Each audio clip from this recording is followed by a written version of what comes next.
71. Prok prok prok. Pada saat yang sama, ada tepuk tangan hangat dari dalam kelas.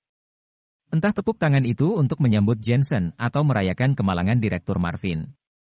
Namun, sudah pasti bahwa para mahasiswa Departemen Medis telah lama tidak puas dengan Direktur Marvin.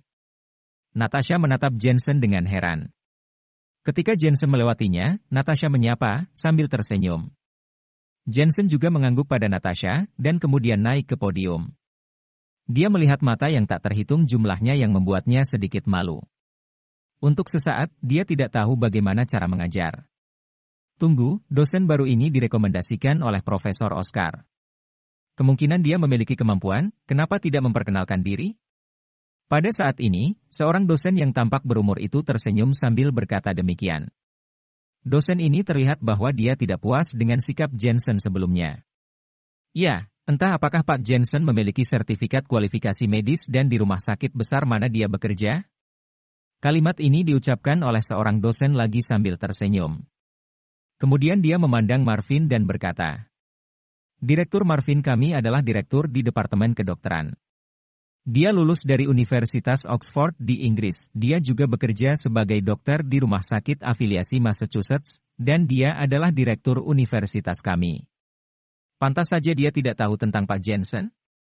Para dosen ini jelas-jelas membuat masalah kepada Jensen dengan sengaja, dan ini juga normal terjadi di masyarakat sekarang. Sungguh ini adalah lelucon mendengar orang-orang ini berbicara. Bagi banyak dosen, dengan usia Jensen hanya bisa menjadi murid mereka. Aku tidak memiliki sertifikat medis dan aku tidak bekerja di rumah sakit manapun. Jensen berkata dengan santai. Jadi, apalagi seorang profesor, Pak Jensen bahkan bukan seorang dokter, dia hanya seorang penggemar medis yang terbaik, Marvin berkata dengan mencibir. Siapa bilang harus menjadi seorang dokter untuk mengajar? Jensen mengerutkan kening dan berkata dengan ringan, selain itu, aku di sini untuk mengajar di kelas, bukan untuk melamar menjadi dosen. Pendidikan, kualifikasi, apakah itu penting? Meskipun kamu bukan seorang dosen, kamu di sini untuk mengajar mahasiswa tentang kedokteran. Kamu belum pernah menjadi dokter, dan kamu tidak tahu banyak tentang kedokteran.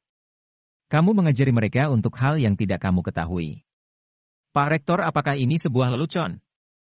Marvin mencibir, menatap Rektor pada saat yang bersamaan. Rektor juga sedikit malu. Sejujurnya, dia tidak percaya seberapa cakap Jensen. Dia meminta Jensen untuk memberikan kuliah, jadi dia hanya memberi Profesor Oscar wajah.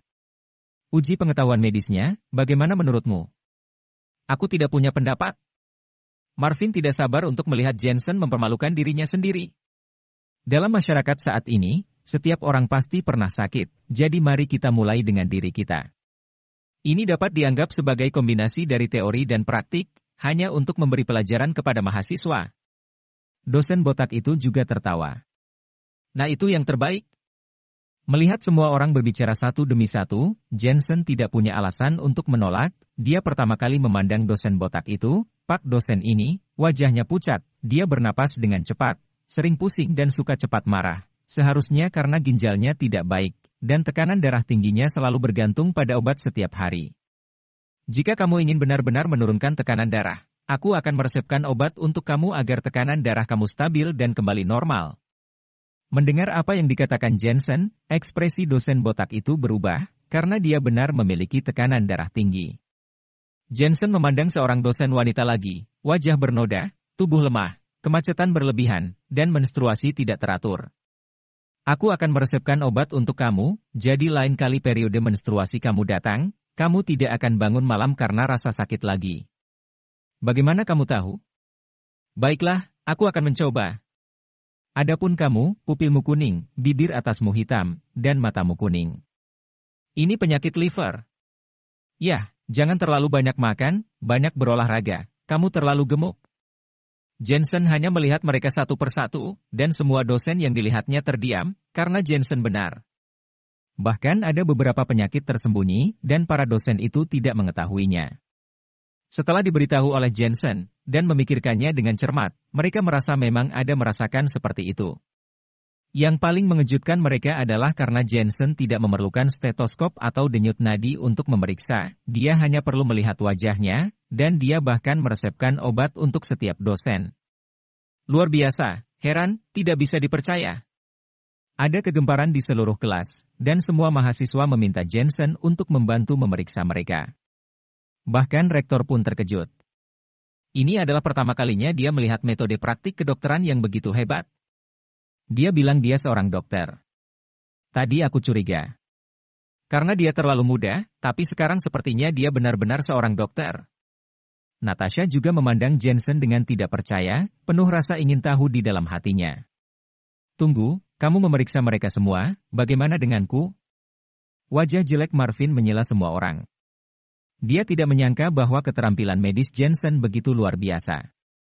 Dia ingin mempermalukan Jensen, tapi Jensen bisa meyakinkan semua orang. Kamu?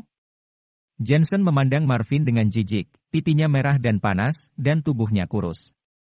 Seharusnya ada tanda-tanda pusing, tinnitus, insomnia, dan mimpi.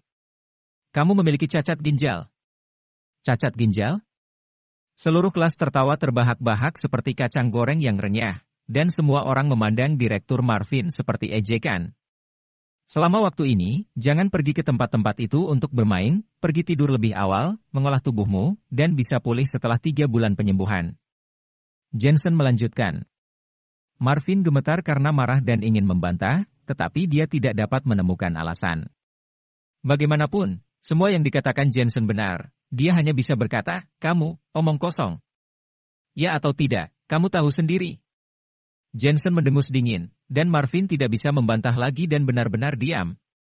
Dan Jensen memandang semua dosen yang hadir, dan berkata dengan ringan, awalnya, Profesor Oscar meminta aku untuk datang ke kelas, tetapi aku tidak mau datang, karena aku benar-benar belum pernah memberi kuliah, tetapi Profesor Oscar tidak bisa datang. Karena ada pasien yang penting. Jadi bagaimanapun juga aku harus membantu. Tapi izinkan aku memberitahu kalian, aku memiliki 3 permintaan untuk mengajar kuliah ini. Pertama, jika kamu berpikir pendidikanku tidak cukup, silahkan pergi. Kedua, jika kamu pikir aku tidak memiliki pengalaman yang cukup, silakan pergi. Ketiga, jika kamu pikir aku tidak ahli dalam pengobatan, silakan pergi. Aku berkewajiban memberi kuliah, bukan menjadi pelayan. Aku menjaga wajah Profesor Oscar, bukan wajah MU. Kamu tidak memberi aku gaji, dan tidak memenuhi syarat untuk memerintahku. Suara Jensen tidak keras, tetapi kata-katanya tegas dan jelas, seperti pedang yang terhunus, dengan ujung yang tajam. Semua dosen semua tertawa datar, dengan wajah malu. Setelah keheningan singkat di kelas, gelombang tepuk tangan tiba-tiba meletus. Dr. Jensen, kami percaya padamu. Semua mahasiswa sangat bersemangat, mengelilingi Jensen dan mengajukan pertanyaan satu persatu. Dan Jensen juga tahu segalanya. Ketika para dosen melihat adegan ini, mereka semua menghela nafas dan menggelengkan kepala, dan pergi dengan malu. Kelas kuliah berlalu begitu cepat, dan ketika bel keluar kelas berbunyi, semua mahasiswa enggan Jensen pergi, terutama beberapa gadis, yang terus meminta informasi kontak Jensen. Minggir, Dr. Jensen perlu istirahat, kamu dapat bertanya kepadaku jika kamu memiliki pertanyaan? Untungnya, dengan bantuan Melody, Jensen keluar dari kerumunan dan buru-buru pergi ke koridor. Jensen. Baru saja sampai di koridor, seorang wanita mengenakan gaun ungu, stoking hitam, dan sepatu hak tinggi ungu berdiri di sana, itu adalah Natasha. Mata Jensen berbinar, Natasha ini mengenakan rok yang bagus, benar-benar sesuai dengan temperamennya.